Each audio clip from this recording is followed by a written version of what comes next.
गायीकडून दूध संपल्यानंतर पुढील 10 वर्ष गाय गोमूत्र आणि शेणावर एका कुटुंबाला जगू शकते.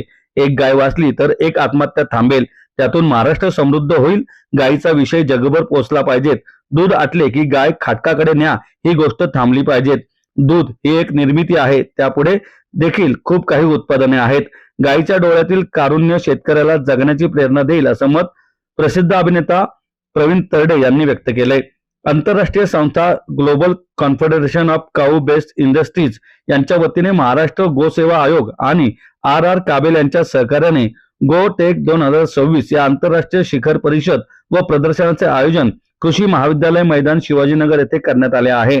या प्रदर्शनाच्या उद्घाटन प्रसंगी महात्मा फुले कृषी विद्यापीठाचे कुलगुरू डॉक्टर विलास खर्चे, गुजरातचे माजी मंत्री भूपेंद्र सिंह चुडासमा, उत्तराखंड गोसेवा आयोग अध्यक्ष राजेंद्र अथवाल, जैन आचार्य लोकेश मुनी, आमदार हेमंत रासने, पुणे भाजपा अध्यक्ष Dheeraj Ghate, Goa Maharashtra post master general प्रमुख अमिताभ सिंग, राज देशमुख, राघवन तसेच उद्योजक कृष्णकुमार गोयल, दिलीप काळे, GCCIचे संस्थापक माजी केंद्रीय मंत्री तसेच राष्ट्रीय कामधेनू आयोगाचे माजी अध्यक्ष डॉक्टर वल्लभाबाई कथिरिया, महाराष्ट्र गोसेवा आयोगाचे अध्यक्ष व गोटेक 2026 चे आयोजनाध्यक्ष शेखर मुंदळा यांच्यासह विविध क्षेत्रातील मान्यवर यावेळी उपस्थित होते. भारतीय डाक विभागातर्फे विशेष कव्हर व तिकीट मान्यवरांच्या हस्ते यावेळी प्रकाशित करण्यात आले.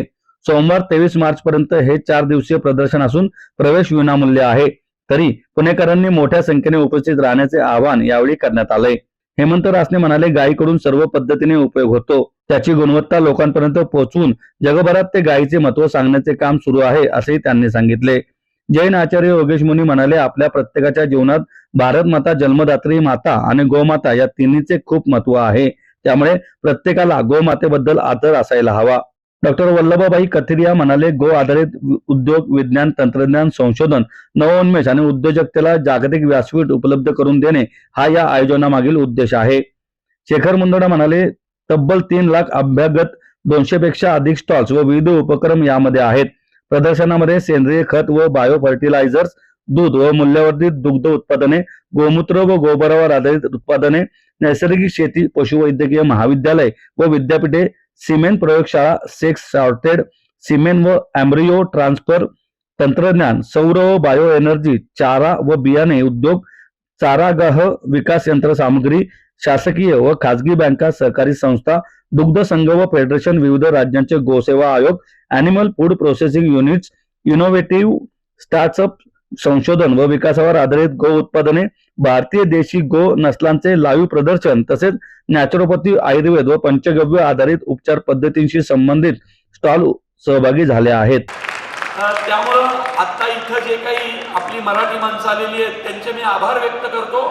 लक्षात ठेवा, आपलं कर्तव्य आहे की हा परमपवित्र विषय आपल्याला घराघरात पोहोचवायचा आहे. कारण एक गाय जगली तर एक आत्महत्या थांबेल, एक आत्महत्या थांबली तर महाराष्ट्र उभं राहील. तर महाराष्ट्र हा देश उभं करण्याचं काम अशा प्रकल्पांच्या माध्यमातून होतंय, याचा मला अभिमान आहे. आज माझे जरी पुढचे कार्यक्रम असले तरी अश्विनी पाटीलनी खूप दिवस विनंती केली. आपले राज देशमुख जे खूप मोठे सामाजिक कार्यकर्ते आहेत, चांगुलपणाच्या चळवळी त्यांची संस्था आहे, ते 3 दिवस माझ्या मागे लागले होते की काही झालं तरी आज जायचंच. आणि पुढचे 2 दिवस, उद्या मी 3 तास पूर्णपणे इथं उपस्थित राहणारे माझे काही कलाकार मित्र पण असतील आणि हे मी माझं कर्तव्य म्हणून करणार आहे. कारण हा विषय जगभर पोहोचलाच पाहिजे. त्याचीच फुल न फुलाची पाकळी म्हणून माझ्या येणाऱ्या देऊळबंद भाग 2 या चित्रपटामध्ये मी खूप महत्त्वाचा विषय गायीच्या बाबतीत मांडलेला आहे. कारण दूध आटलं की गाय खटकाकडे न्या, हा मुळात ही प्रथा, कुप्रथा आपल्याला मोडून काढायची आहे. ज्या दिवशी गायीचं दूध थांबेल, ती गाय शेणामुतावरती आपल्याला जगवणार आहे पुढचे 10 वर्ष. हा विषय आपल्याला सर्वदूर पोहोचवायचा, एवढंच लक्षात ठेवा. आणि ते कसं, यासाठी हे गोटेक 2026 घेतलेले. आतमध्ये एक्झिबिशन मध्ये फिरल्यानंतर, विकायला ठेवलेल्या वस्तू पाहिल्यानंतर तुमच्या लक्षात येईल, प्रकर्षानं जाणवेल की यातली एक एक वस्तू दुधापेक्षा खूप महाग आहे. मूल्य संवर्धन याला म्हणतात.